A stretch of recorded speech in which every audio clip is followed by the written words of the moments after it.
রাজনীতিতে অনেক কথা, অনেক গুজব, অনেক গুঞ্জন, 111 -2 নানা রকম কথাবার্তা আসছে। শুরুতে একটু জানতে চাই কি হচ্ছে দেশে এখন।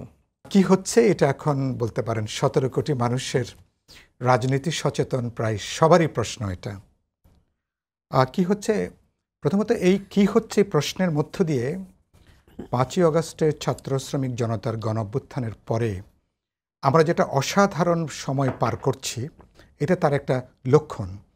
পৃথিবীর মধ্যে সম্ভবত বাংলাদেশ এখন সবচেয়ে পলিটিক্যালি ভাইব্রেন্ট একটা দেশ এবং একটা সমাজ, যেখানে প্রত্যেকটা মানুষ দেশ নিয়ে, ভবিষ্যৎ নিয়ে প্রত্যেকের নিজস্ব চিন্তা আছে, এজেন্ডা আছে, নানা ধরনের পরিবর্তনের আকাঙ্ক্ষা, নানা ধরনের রিফর্মের এজেন্ডাও। আপনি চায়ের দোকানে বসলে দেখবেন সবার পকেটে 2, 4, 5টা করে প্রস্তাবনা প্রত্যেকেরই আছে। এই জন্য বলেছি অসাধারণ একটা সময় আমরা পার করছি। পুরনো জমানাতে কেউ আর ফিরতে চায় না, এটা খুব পরিষ্কার। আমরা সামনে তাকাতে চাই। মানুষের বিশাল প্রত্যাশা, বাংলাদেশ একটা আধুনিক গণতান্ত্রিক জবাবদিহিমূলক একটা অসাম্প্রদায়িক একটা সাম্যভিত্তিক রাষ্ট্র হবে, সরকার হবে, সমাজ হবে। এটাই তো চাওয়াটা আমাদের। এবং অবশ্যই বৈষম্যহীন একটা সমাজ জায়গাটা যাবে। কি হচ্ছে সাম্প্রতিককালে এটা নিয়ে ধরুন সরকার 100 দিন পার হয়েছে। 100 দিন পার উপলক্ষে প্রধান উপদেষ্টা প্রফেসর ইউনূসের জাতির উদ্দেশ্যে তার যে ভাষণটা আমার বিবেচনায়, আমি এটাকে প্রথম দিনে বলেছি, আমি এটাকে ইতিবাচক হিসাবেই এটাকে নিয়েছি।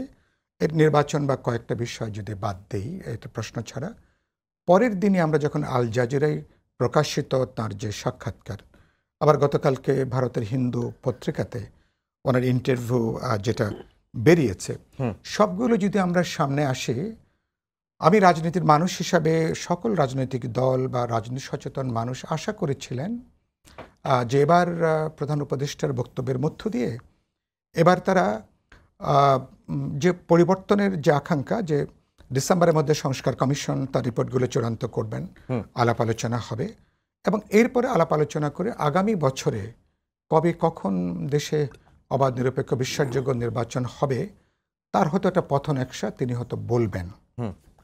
এই জায়গাটা তিনি কথাটা তো পরিষ্কার করে উল্লেখ করেননি, আবার বলেছেন নির্বাচন তো, এবং নির্বাচনের লক্ষ্যে অনেকগুলো আবার পদক্ষেপ নিয়েছেন, কাজ করছেন, সেটা আবার উল্লেখ করেছেন।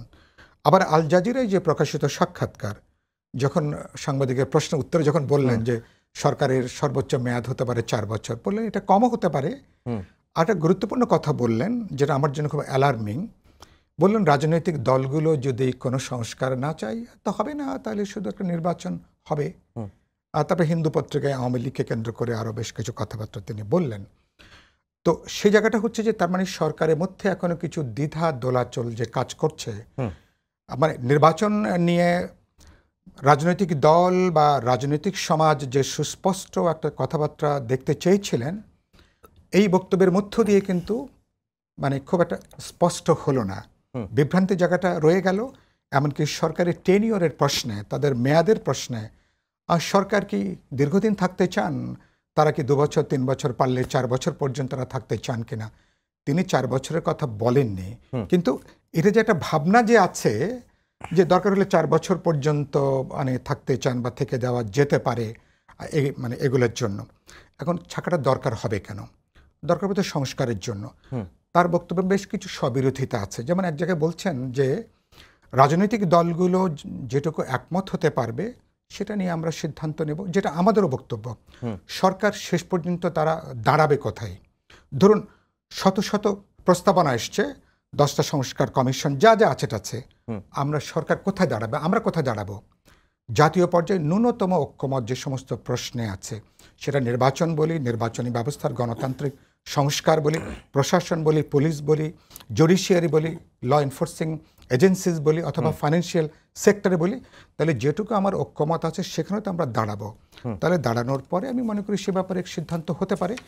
বাকি দীর্ঘমেয়াদী বা মধ্যমেয়াদী যতগুলো পরিবর্তনের প্রশ্ন আছে, রূপান্তরের প্রশ্ন আছে, আমি নিশ্চয়ই মনে করি সেটা আগামী নির্বাচিত জনপ্রতিনিধিরা, নির্বাচিত পার্লামেন্ট, এসব ব্যাপারে তারা সিদ্ধান্ত তারা গ্রহণ করবেন।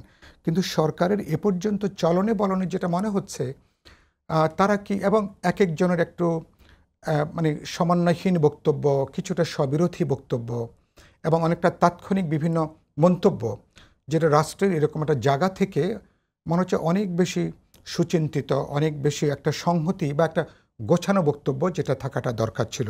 এতে যেটা তৈরি হয়েছে, সরকারের বিভ্রান্তি তৈরি হচ্ছে, সরকার অপ্রয়োজনীয় বিতর্কের মধ্যে তারা কিন্তু পড়ে যাচ্ছেন।